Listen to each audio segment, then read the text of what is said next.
So what we're going to go through now is actually setting up the decks, because if you're first on, which you will be, like if you're just starting, you're going to do opening, sometimes it's all messed up and you can get on and just mess the whole setup because you haven't actually set up the decks right. So what I'm going to do is I'm going to mess everything up so it wouldn't be how I would have it, and I want you to do this same thing at home. And I want you to remember all the things to change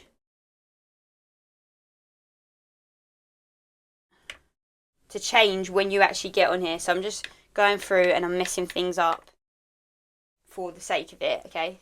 Because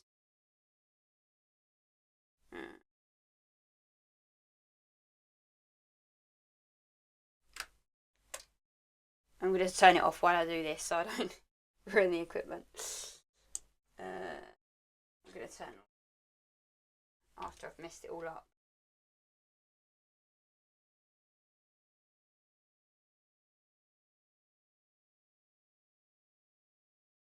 And this is what my...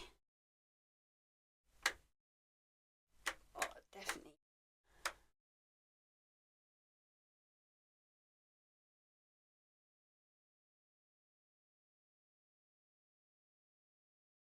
Now, this is what my tutor used to do to me. He literally used to mess up all the decks. Then I'd come in and I'd have to make sure it's right before I get started. The amount of times I got such a simple thing wrong, because it is actually, there's obviously a lot of buttons and it is actually really hard to remember everything, but it is a must because you do not want to turn up to a show and you start playing the music and then everything goes wrong because you just didn't check the equipment properly. So I'm going to turn all this back on and we're going to go through putting it back to how it should be.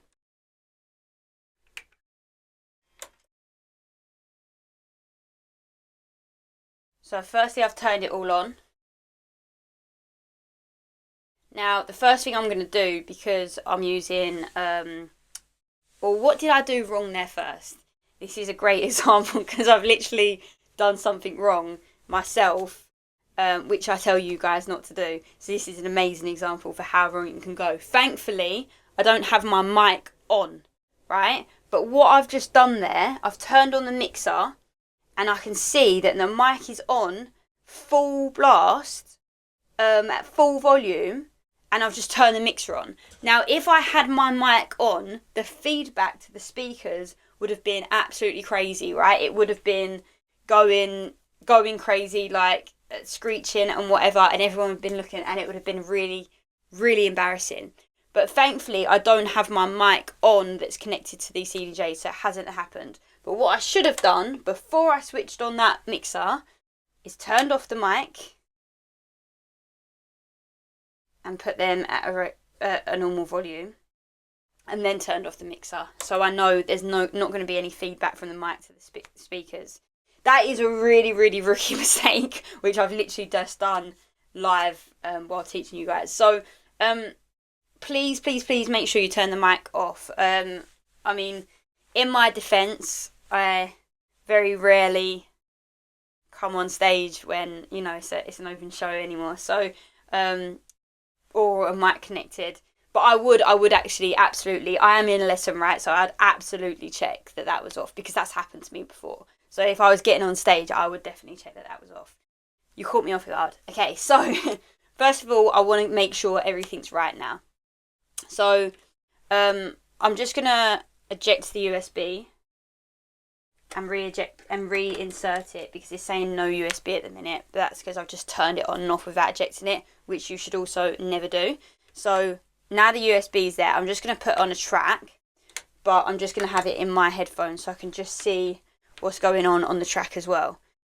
So for starters, I can see that my auto cue is off, so I want to put the auto cue back on by holding it down. I want to change my time mode to time remaining, so I've just quickly pressed that. I want the quantize on, so important. I want the quantize on this button, on this deck as well. Just put another track down here through my headphones. The time remaining is fine on that one. The auto cue is on as well on that one. So that's absolutely fine. My tempo is +10, but the master tempo button isn't on, so I want to click that on. Same with that one. Remember, although I've just shown you one deck, we want to make sure both decks are working great for this, okay? This is a really good example. So, there's no set. Have you noticed that there's a track playing here, but the green line isn't showing, okay? So the green line isn't showing is because this is messed up, isn't it? This is on digital when it should be online. Now the green line is showing. So now I know if I bring that out, we should have sound. But there's a reason why we don't have sound, because the rest of the decks are still messed up. So we need to get that right so we can start having sound. The amount of times I've come onto a show and be like, it's playing, but there's no sound coming out. It's just because something's not right. So we just need to go over everything to make sure it's right. I want that on vinyl, so I'm going to turn that, press that again so I know the green light's off, so that's on vinyl. I want the jog wheel at 1 o'clock. I want the start release sharp, but maybe the stop release slow. That's fine. I think everything else here is fine. Again, there's so many buttons, it really is hard to remember, so I really want you to get into the habit of doing this. So now on my mixer, first of all, I want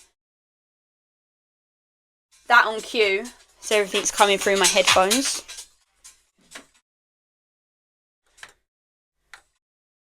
Still not coming out of the speakers, is it? There's obviously something else wrong when we messed it up, right? So that's on cue, that's fine. I'd leave that on. The mic's off. So that's on phono. We want that on phono because that's for the vinyl. This is online, this is on phono. The master is not up. Now it's coming out, okay? So the master's up. The balance is all the way to the right. So the right side of the club's having a great time, but the left side not so much. So we want that back in the middle. Better. We're getting there now. We want the cue on. I can see that the effect is just on.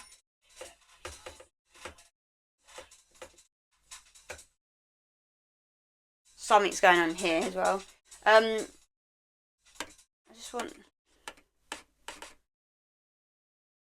just wanted that to stop. So I can see that the effect is just on this channel, so I want to put that to master as well. I want to put, I always use echo the most, so I'm just going to put that back to echo. The booth monitor we can have just normal, because depending on what speakers you've got going on, if you've got booth monitor speakers on, you want that on. Then I'm going to switch that on, so I've got my RMX 1000 connected and it's actually playing out through there. The rest of that looks good to me. I just want to double check this CDJ because I haven't been paying attention to this, but this all looks good. Quantize on, hot auto cue on. Want that there so when I play it plays. Maybe have a slow stop. Jog wheel I want at 1 o'clock, so it's light and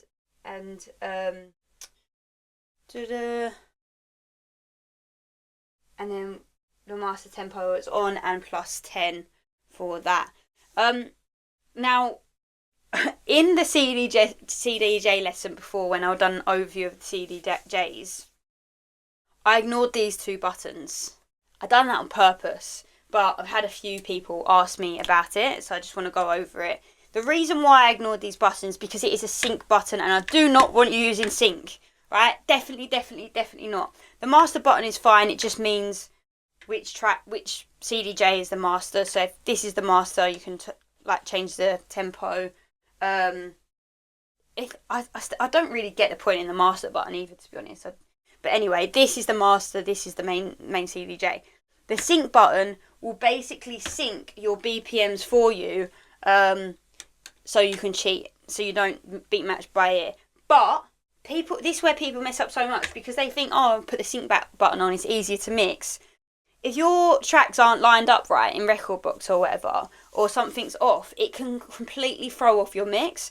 If you're not beat matching by ear, I can guarantee you something will go wrong. Also, if you're doing back to back with one of your idols or a really cool person, who definitely won't be using sync, like you're just embarrassing. Like it's just embarrassing. So the reason why I ignore the sync button, because that's always off. We don't use sync here. Okay. But this is my CDJs and everything's set up absolutely fine now. So now I can play some music and be happy about it. So that is setting up the equipment before we get started.